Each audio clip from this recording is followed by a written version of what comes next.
The 1944 Battle for Eniwetok may not be as well known as other significant engagements in the Pacific during World War II, but it was just as brutal. The poet Lord Byron once wrote of men who fought in valiant actions as gallant as any heroes in history, a sentiment that applies just as much to many conflicts since his time, including the capture of Eniwetok in the Marshall Islands. Known for its palm-covered coral islets, Eniwetok holds a special place in American memory, particularly for those who recall the October 31, 1952 hydrogen bomb test, part of Operation Ivy Mike. However, Eniwetok's strategic importance predates that test. The Japanese had seized much of the Western and Central Pacific only a year before being pushed into a defensive position by early 1944. The Americans, operating in the Central Pacific under Fleet Admiral Chester W. Nimitz, had executed a swift series of amphibious assaults from Guadalcanal to Tarawa, capturing the Solomons and Gilbert Islands in under a year. By 1944, American strategy aimed to push further west by targeting the Marshall Islands, a group of over 30 islands and hundreds of reefs spread across 400,000 square miles of ocean. The Japanese had divided their presence between the northeastern and southeastern island groups, establishing air and naval bases that threatened any Allied westward advance. Several Marshall lagoons, if captured, could provide the U.S. Navy with secure anchorages. Despite requesting permission to invade the Marshalls, Admiral Nimitz was cautious. These islands had been given to Japan as a League of Nations mandate after World War I, and the Japanese had taken them from Germany in 1914. Since Japan withdrew from the League in 1933, foreign access was forbidden, leaving their defenses a mystery. Though Japan was prohibited from militarizing the islands, it was widely believed they had done so in secret. Once permission was granted, Nimitz was ordered to proceed with offensives against Wake Island, Jelluit, and Kusai in the eastern Carolines. Eniwetok, the Marshall's westernmost atoll, was identified as a critical base for future operations against the Caroline and Palau groups. By late 1944, U.S. commanders decided to focus on capturing only key islands in the Marshalls to neutralize others with air and naval attacks. This approach was influenced by the costly fight for Tarawa, where well-prepared Japanese defenders inflicted heavy losses. Eventually, it was decided that Kwajalein Atoll would be taken first, followed by Eniwetok. Kwajalein's central location allowed the U.S. to project force across the island group, and Eniwetok would provide access to the western islands. January 1, 1944, was set as the launch date for the invasion of the Marshalls, dubbed Operation Flintlock. Nimitz's landing force included the Army's 7th Infantry Division, the newly formed 4th Marine Division, the independent 22nd Marine Regiment, and other units. Under Major General Harry Schmidt, the 4th Marines captured the islands of Namur and Roy in the northern part of Kwajalein Atoll on February 1st. Within 48 hours, they had cleared most smaller islands.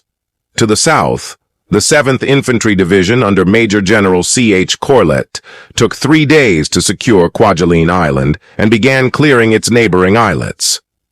Reconnaissance identified Majuro as a large, undefended island with ample space for airfields.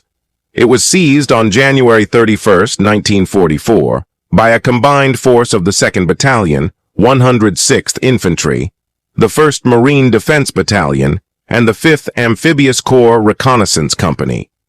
With Kwajalein quickly secured, Nimitz reconsidered his original schedule. The original plan had been to attack Eniwetok around May 1st, but seeing the unexpectedly light resistance, Nimitz and Admiral Raymond A. Spruance recommended an immediate assault. Intelligence indicated that while Eniwetok was lightly defended, Japanese reinforcements were arriving. Delaying the attack risked giving the enemy time to strengthen their position.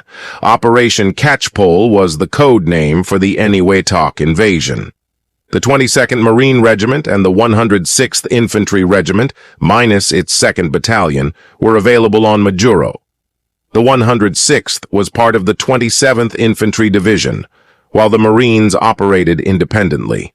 Within a week, the invasion force was assembled. From February 3rd to February 15th, the task force moved from Kwajalein to Eniwetok with less than 2 weeks of planning. Despite Operation Hailstone, an air and naval strike on the Japanese fleet at Truk, Catchpole remained a stepping stone toward the Caroline Islands. Kwajalein lies about 350 miles from Eniwetok. The atoll, typical of the Central Pacific, measures about 17 miles east to west and 21 miles north to south. Of its 30 islets, only Engebi to the north, Parry to the southeast, and Eniwetok to the south held military value. The lagoon formed by the atoll had 2 deep-water entrances, ideal for sheltering U.S. naval forces from submarine attacks. Intelligence on Japanese defenses was scarce. Early aerial reconnaissance indicated some fortifications but gave no definitive picture. Initially, around 700 Japanese troops were believed to be present, mostly stationed on Engebi, which had the only airfield. However, reports of reinforcements, including the 1st Amphibious Brigade, prompted a revised estimate of 3,000 to 4,000 enemy personnel. The actual number was about 3,500. Including civilians, stranded airmen, Korean laborers, and untrained naval stragglers. Eniwetok had more defenders than Kwajalein and would be assaulted by a smaller American force. Vice Admiral Harry W. Hill led the expeditionary group for the operation. His main combat units were the 22nd Marine Regiment under Colonel John T. Walker and the 106th Infantry Regiment led by Colonel Russell Ayers. Brigadier General Thomas E. Watson commanded Tactical Group 1, which included both regiments. Supporting forces detached from the Kwajalein operation included the 78th Amphibian Tank Battalion, Company A of the 5th Amphibious Corps Reconnaissance Company, Company D Scout of the 4th Marine Tank Battalion, a temporary amphibious truck company from the 7th Infantry Division, the 2nd Separate Pack Howitzer Battalion with 75mm guns, and a tank company attached to the 22nd Marines. The 104th Field Artillery Battalion with 105mm howitzers and Company C of the 766th Tank Battalion supported the 106th Infantry. Additional units included the 2nd Joint Assault Signal Company and Underwater Demolition Team 1. On February 17, 1944, at 9:15 a.m., Operation Catchpole began. Admiral Hill's task force bombarded the target islands before entering the lagoon to establish a base. The Japanese defenders could do little to prevent it.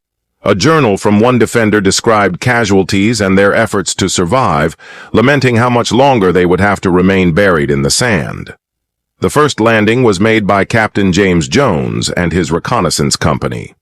They found no Japanese presence on the first small islands and secured them quickly. Additional Marine units landed on nearby islets, securing 5 in total.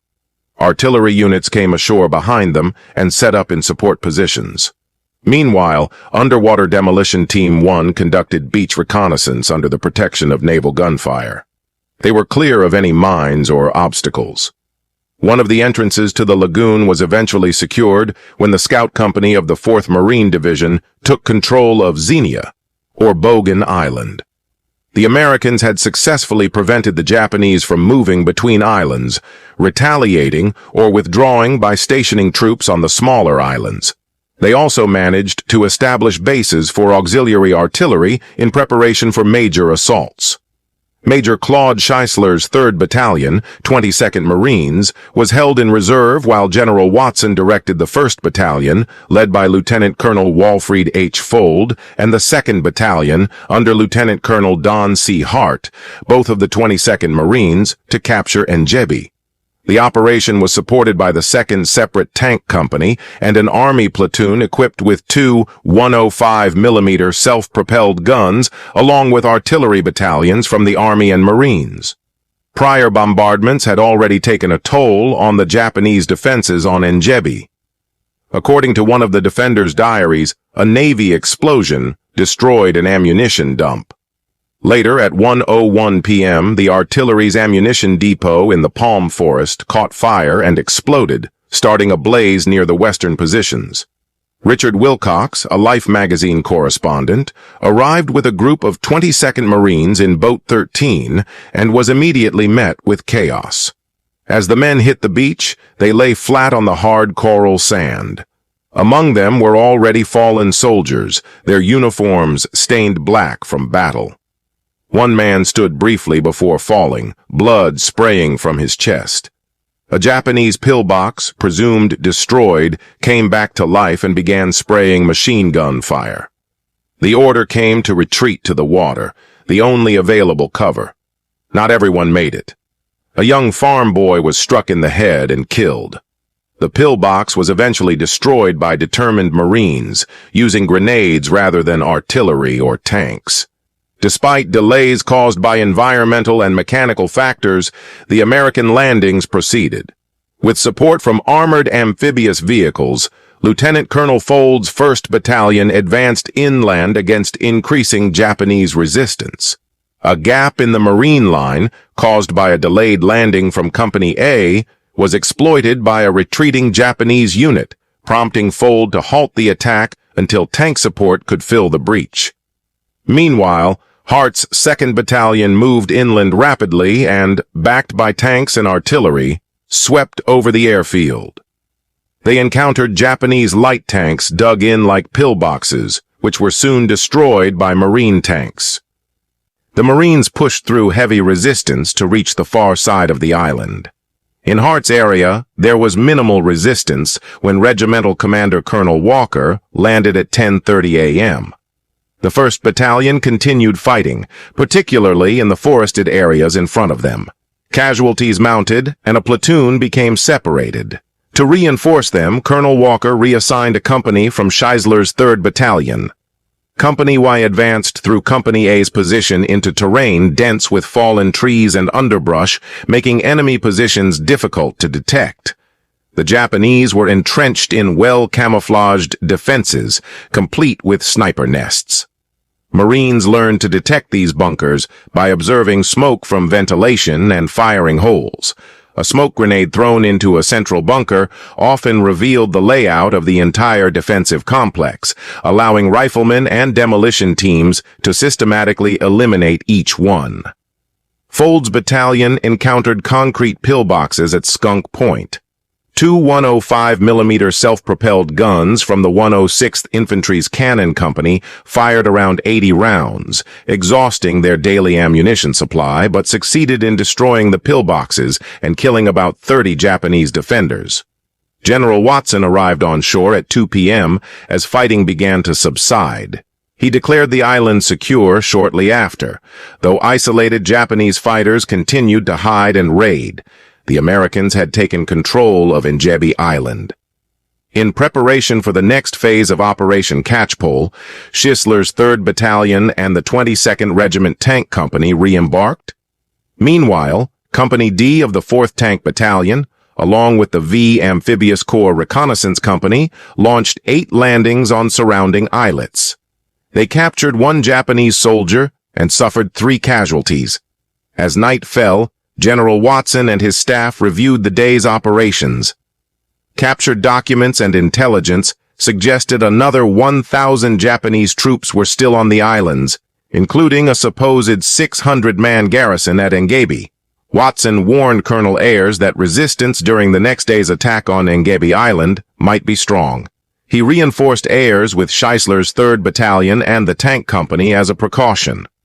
Back on Engebi, Fold and Hart focused on clearing remaining Japanese hiding underground. That night, Japanese forces emerged for chaotic but deadly counterattacks. Snipers hidden in palm trees created further danger. The 2 battalions continued eliminating resistance, and a flag-raising ceremony took place on February 19th. That night, Corporal Anthony Peter D'Amato and 2 men from Company E, 2nd Battalion, 22nd Marines, held a frontline position. D'Amato, originally a truck driver from Shenandoah, Pennsylvania, had already seen action in North Africa and had earned a promotion for his bravery. As night fell, A Japanese grenade was thrown into his foxhole. Instinctively, D'Amato threw himself on it, sacrificing his life to save his comrades and secure the position. He was posthumously awarded the Medal of Honor. On February 19th, the invasion of Eniwetok Island began. The long, narrow island was strategically important because it flanked one of the lagoon's main entrances. Colonel Walker's 106th Infantry Regiment landed just after 9 a.m. on the Yellow Beaches. The original plan to land vehicles 100 yards inland failed due to a 9-foot embankment. Worse, they found themselves in a network of spider holes similar to those seen on Engebi. The 3rd Battalion, led by Lieutenant Colonel Harold J. Mizzi, made better progress and reached the far shore efficiently. Other units, including Colonel Winslow Cornett's 1st Battalion, faced stiff opposition from Japanese forces led by Colonel Masahiro Hashida, who had built strong defenses in the island's southern region. Hashida sent half his force to harass Cornett's battalion while withdrawing the rest into fortified positions. Around 400 Japanese troops attacked in the afternoon. Initially successful due to surprise and accurate fire, the attack was repelled after a rapid American regrouping. Private George Lauren of the 102nd Engineer Combat Battalion found himself trapped between lines while trying to destroy a pillbox. First, Lieutenant Arthur Klein played a key role in rallying his men, shouting and threatening to shoot anyone who retreated. After repelling the attack, Japanese forces turned to mortar and automatic fire. With reinforcements from Company K, Company B held its ground and pushed the Japanese back. Concerned by the slow pace, Colonel Ayres ordered Scheissler's 3rd Battalion to land as reinforcement. By 2:42 p.m., they were moving through the 1st Battalion's position and attacking. They reached the far end of their zone by 6:30 p.m., though a gap remained between them and the 1st Battalion. Fearing a night attack, Ayres authorized continued operations after dark. However, Company A reached the south shore before that was necessary, with Company B close behind. On the morning of February 20th, the remaining Japanese launched a counterattack against the Marine Battalion, but were quickly repelled. About 30 Japanese emerged from an underground shelter to attack the battalion command post, but were eliminated. The rest of the day was spent clearing the island's western side of Japanese defenders by Army and Marine forces. There were only a few remaining Japanese survivors. The conflict over Eniwetok Island had ended, and Parry Island was the final target needed to complete the campaign. The invasion of Parry Island was initially planned to happen at the same time as the capture of Eniwetok, but it was delayed because reserve forces had to be sent to guard Eniwetok. This delay actually worked in the Americans' favor, giving them more time to bombard the area before launching their invasion. It turned out that Parry Island housed a larger Japanese force than the other islands. The prolonged bombardment, aided by captured maps that revealed Japanese defenses, made the pre-invasion strikes more effective than usual. Before American troops even stepped on the island, the Navy dropped 944 tons of explosives, aviators added 99 tons, and field artillery contributed another 245 tons. The 22nd Marines, now reunited, prepared for the assault on Parry Island after being relieved by the 10th Marine Defense Battalion on Engebi. With new intelligence showing a stronger enemy presence, Lieutenant Colonel Miz's 3rd Battalion of the 106th Infantry and 2 scout companies were added to the assault force. The 10th Marine Defense Battalion also organized 5 improvised rifle companies as emergency reserves, though they lacked enough weapons and ammunition. To make up for this, they looted supplies from Navy ships and airlifted more from Kwajalein. On the morning of February 22nd, the 22nd Marine Regiment, still wearing fatigues from their recent battle at Eniwetok, landed on Parry's beaches. Lieutenant Colonel Hart's 2nd Battalion landed on Green Beach 2, while Lieutenant Colonel Fold's 1st Battalion landed on Green Beach 3. The plan was for Major Scheissler's 3rd Battalion to land behind Fold and push southward. Artillery support came from nearby islands. Japanese defenders on Parry wrote that they had expected an attack that morning, but were instead met with more bombardment. The wait didn't last long. Though Hart's battalion landed slightly off course, they encountered little resistance at first. That changed as landmines and scattered Japanese fighters slowed their advance. Bulldozers were brought in to bury entrenched enemies. Reconnaissance units and Army light tanks helped support the Marines as they moved inland. By mid-afternoon, Hart's sector was mostly cleared, but Fold's battalion faced heavier resistance, including well-placed machine guns and mortars. Japanese fire near Valentine Pier caused chaos. Machine gun nests hidden in sand dunes stalled Marine advances until artillery and automatic fire cleared them. By 10 a.m., 2 Marine groups had reached the opposite shore. Medium tanks came ashore, accelerating progress. General Nida had hidden 3 light tanks under the sand, intending to launch them at unsuspecting Marines once air and naval support ceased. Unfortunately for him, the American tanks were already in position by the time he attacked. Still, the assault caused some Marine casualties. By midday, Marines observed around 150 to 200 Japanese soldiers walking in single file along the beach, likely returning to their positions after hiding from the bombardment. The Marines quickly eliminated this threat despite facing more mines, small arms fire, and mortars. Schisler's 3rd Battalion landed and cleared out previously bypassed positions, joining Fold's troops at the front. Colonel Walker and his staff came ashore and established headquarters. The V Reconnaissance Company was assigned to Hart, and both scout companies were deployed by General Watson. Enemy resistance continued, but the 1st and 3rd Battalions of the 22nd Marines launched an aggressive attack that afternoon. The Japanese fought with determination from dugouts, trenches, pillboxes, and hidden holes. Coordinated efforts between infantry, armor, artillery, and support weapons, using tanks, flamethrowers, mortars, and demolition charges, slowly wore down the defenders.